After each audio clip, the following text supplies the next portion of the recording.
All right. Well, hello, everyone. Welcome to the January edition of AOPA's Advocacy in Action webinar. For those of you who don't know me, my name is Sam Miller. I'm AOPA's State and Federal Advocacy Manager. I hope you all had a great holiday season and you're enjoying the new year so far.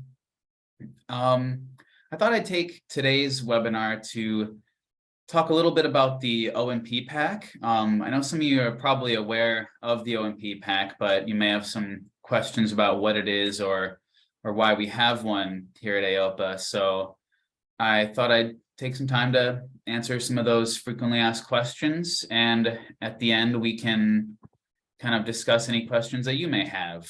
And as always, please be sure to stick to the end of the webinar because we'll be doing an Advocate of the Month award. So please be sure to stick around.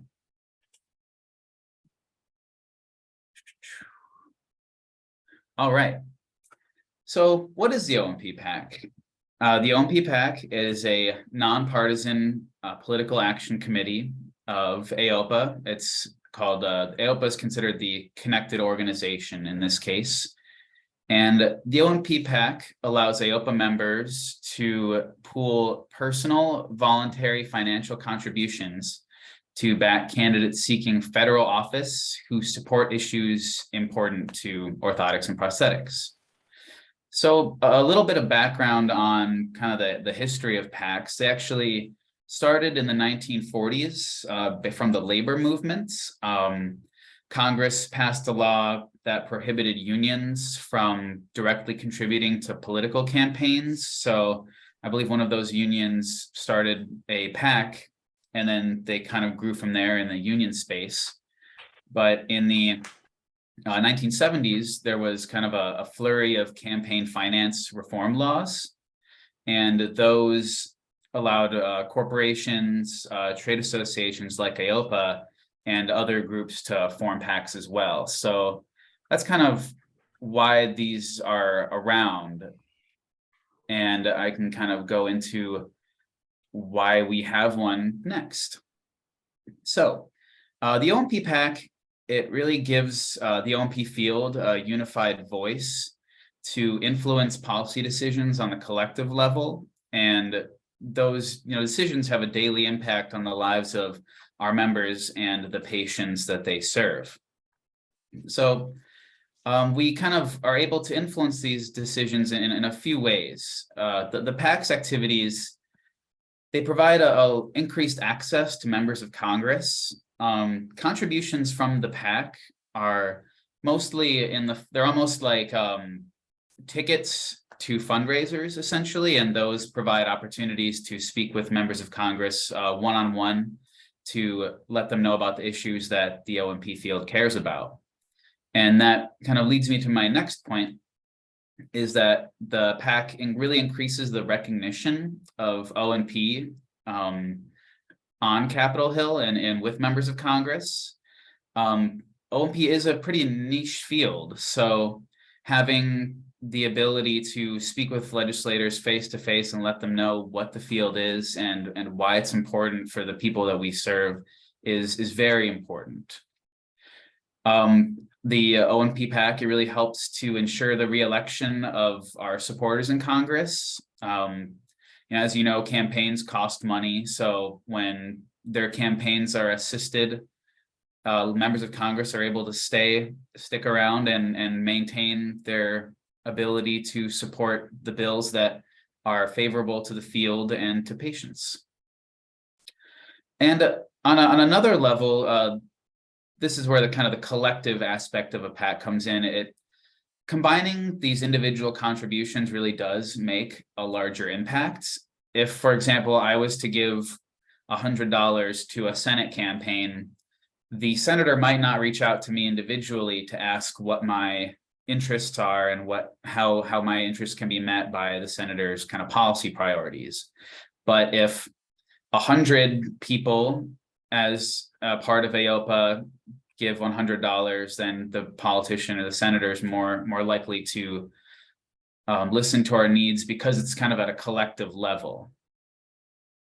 The OMP PAC is also the only PAC to represent orthotics and prosthetics on Capitol Hill, and that helps to create that unified voice so that there aren't kind of conflicting viewpoints at play. We can really create a legislative agenda and stick to it.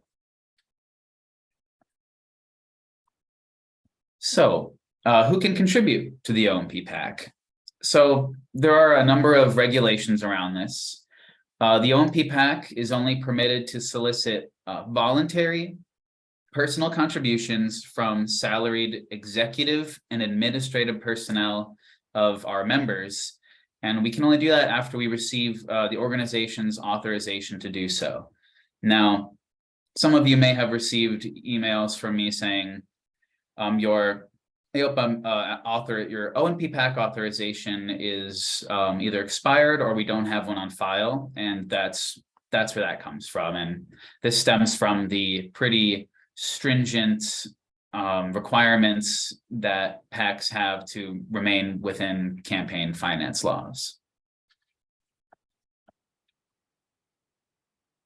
So there are limits to the contributions that individuals can make to our PAC. This right here is a chart of the donors and recipients that are kind of involved with PACs and the limits of contributions that go kind of in each direction. So if you look on the kind of the y-axis, you have the individual, and they can, as the donor, and if you go to the right to the red box, when the recipient is a PAC, like the OMP PAC, you can give up to $5,000 per year. And in addition to that, there's also the ability to contribute to candidate committees directly and also party committees. And some of this is the most of this chart is kind of for candidates and for party committees themselves, but we're kind of focusing on individuals, and PACs, and political campaigns for our purposes.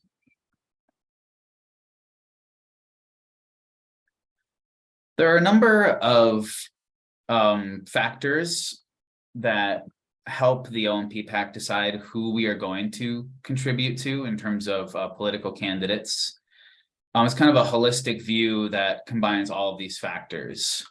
So one is a support of OMP legislative issues, if they are, supportive of the industry. And that can also include what we'd like to refer to as proxy issues. So these are issues that if a candidate supports this issue, they'll likely support OMP as well.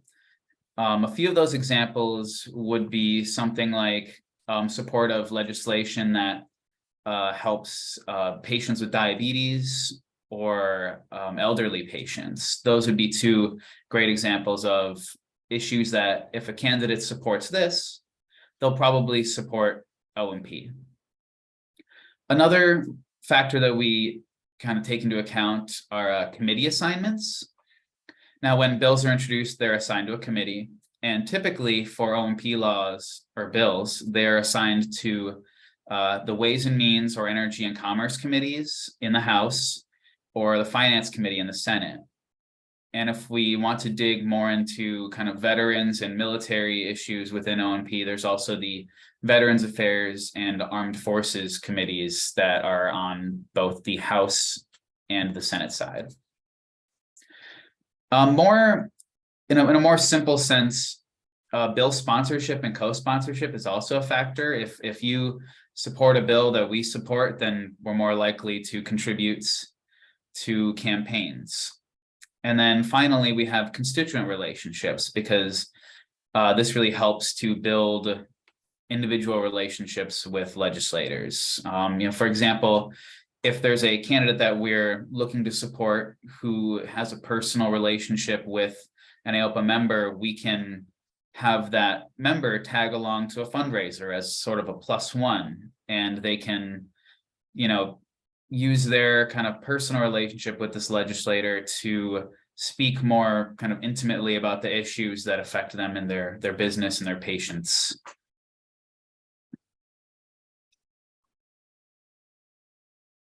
So just like there are limits to contributions that individuals can make to the OMP PAC, there are limits for the OMP PAC to donate to candidates. And in the little red square you see here, that limit is $5,000 per election. So a good thing to keep in mind is that the House has an election every 2 years and senators are elected every 6 years. So there is less money kind of per year that we're allowed to give to candidates than individuals are allowed to contribute to the PAC.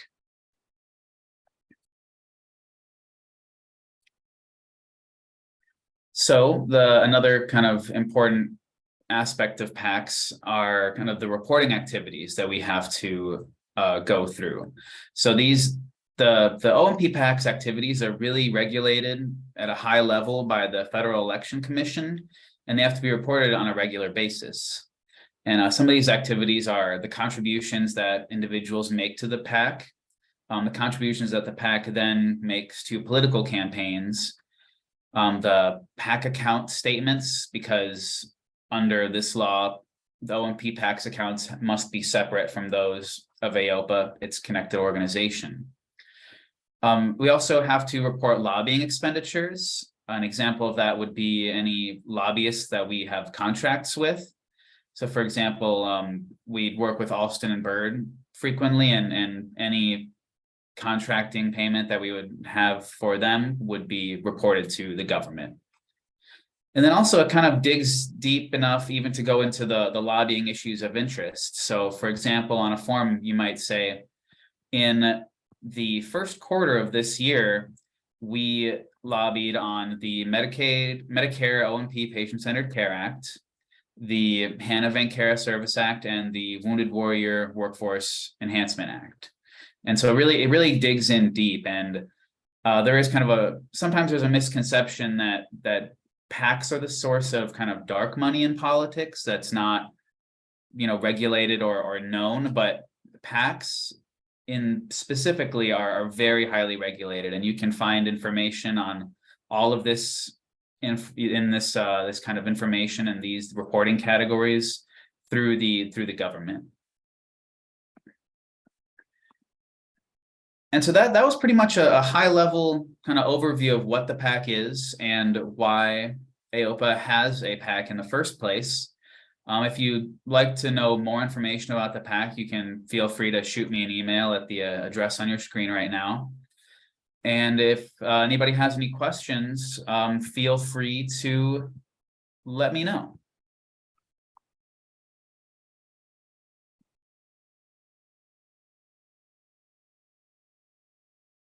I know I got a little bit into the weeds on some of it, but I'm definitely happy to answer any questions that y'all may have.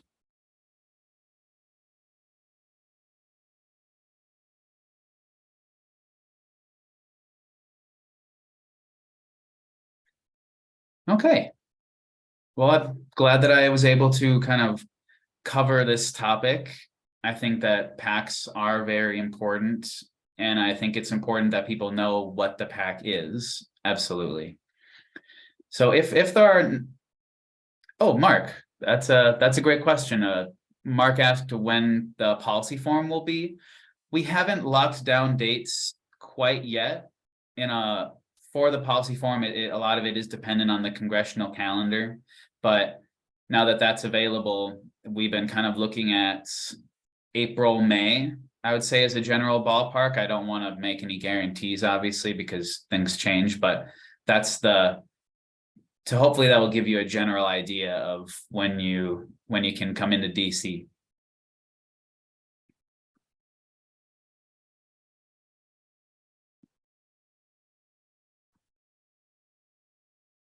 No problem.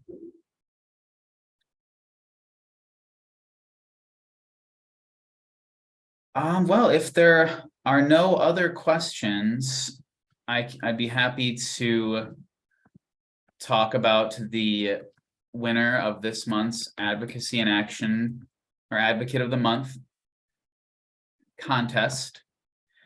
This month, we've decided that the winner will be Ben Azen I appreciate the work that you did at the last year's policy forum, and I'd like to put a shameless plug for the next one. And thank you, Mark, for that help, and also for your work with kind of helping alert AOPA to issues that our members have. I know we were talking with Scott Taylor about some issues in Wyoming, and I'll be reaching out to you with information on that within the next couple of days. Oh, well, thank you, Sam. That's awesome. Great news. I appreciate that. Of course, sir. We're glad to have you with us. And I will be sending you kind of information about your wonderful Starbucks gift card prize shortly. Awesome. Thank you. Thank you. Of course. If there are no other questions, I'd be happy to give y'all a couple minutes of your day back. If you'd like, please let me know if you have any questions. I had my email on the PowerPoint previously, and you can also find it on the AOPA website. All right, thank you, everybody. Have a good rest of your day, and I hope to see you at the next Advocacy in Action webinar.